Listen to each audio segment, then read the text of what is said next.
chan hi mahini som pakhat thathum sang khat zukwa somkwa pakhat khan pularin chanale pilarin sangi te fa upaber ni turin alo pianga pianpui una pali ane Brenda Kelel chan himinen kumsang hi som pali khan an in neya fapa pakhat an nei anupui hian ni khat thlasari sang hi som pakwa khan aboral san ani anupui na boral san nu pu in Brenda ipile pu te bula hian akhosa chho charchara aboral ni thleng hian om ani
Tian totoro binen wana kan lo chudon sia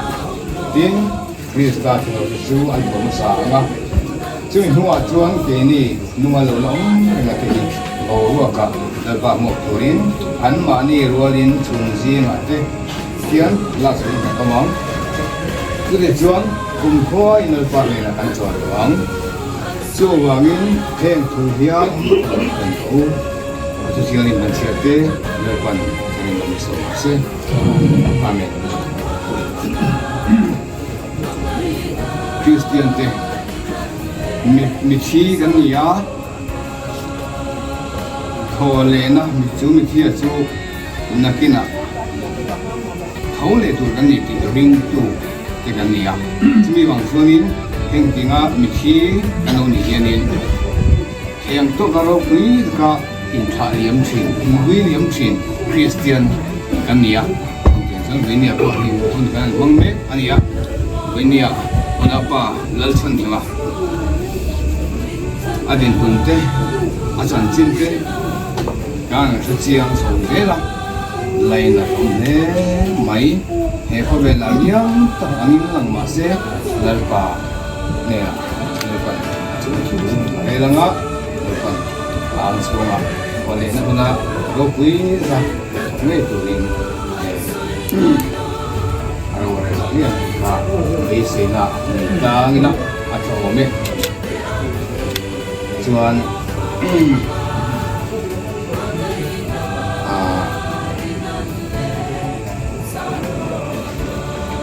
a wina rồi te ang kan han ne nga tin hanin bible mi ko muangin le chu le ya bai chu bai buta ani angin ona pa la chan ma thole na ni a ro pui ka kai ro rin ka pui che pa na ma yang lal pa kan chen ro pui e ho la kan chung ya ni chi la be kan ma kan ton chung ni tu te bak tu be kan ni mi singa ko zon hei vang lai hun thắc mấy mong me chungin kan una pa la chan la chu oi mia he ko ve la ta kan hu le ngai to reng lo turin arwang dai chu thana sa turin kan hui ta ma se nun na changa thole na huna kai tho tur a ithawam mi ko yongin hui nia he arwang dai tak sa tom takhi William ni ma se ro pui da ka kai tho ai nge thian du tan nang man na pa chung thua ro re la bel ta ka ro re la nang man thiam changai ke thol nge tuin una pa na sangi bang tha ni amani bang chonin na pa thian ro pui ke ni nu da ma lo mu so ka po hianin we ni hun kan man me kang hi he huna hianin kan la man kan la kon le don ani chonin chungla chonin ko le la omring tu Christian kan ni na nga thole na hun a hianin nawa ne na lo man ro wi tak mai dong thenge jura ke ni nu na mong ko hi in bo se sha in bo se ya nai tur na ya nang ma ti ta turan man kan ru ngai to te min siam thar sa bok tur ti ni re na ne kan ti sual fo ti na tra me ngai dam la la li su ni thai kan me ne amen ne se walang kan ba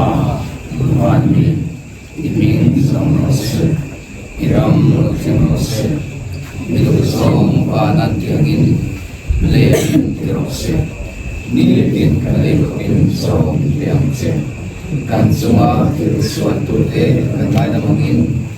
nang puin kan til ti sual mai da mang se sual tu ra hem na mi shwe do sunga mi sual da sual san kam song se ram te til ti te ro pui te so in kan sia amen